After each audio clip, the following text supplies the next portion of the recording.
What's good, my people? Back again with another video.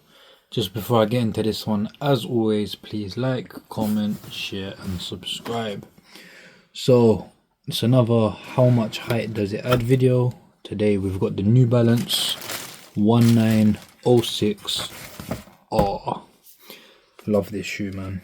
We'll get straight into it. I've got my trusty tool,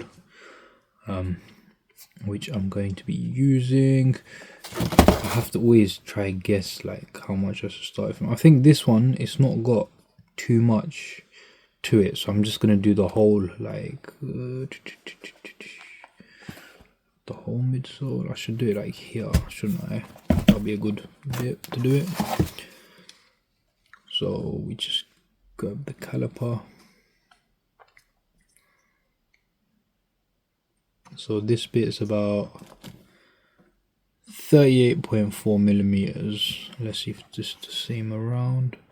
Yes, about 38.4, 38.5 millimeters of height that I will add, which is about 1.5 inches, which is actually slightly more than I would have thought that this pair would add.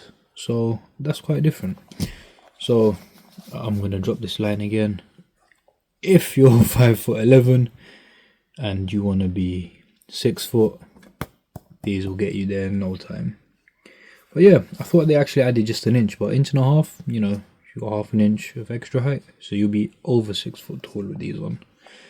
But yeah, I've got plenty of more how much height does it add sneakers or trainers coming soon. So the full review should be out, the full on foot should already be out. Make sure you click the bell icon, like, comment, share, subscribe, check out all the other videos, and take care, my people.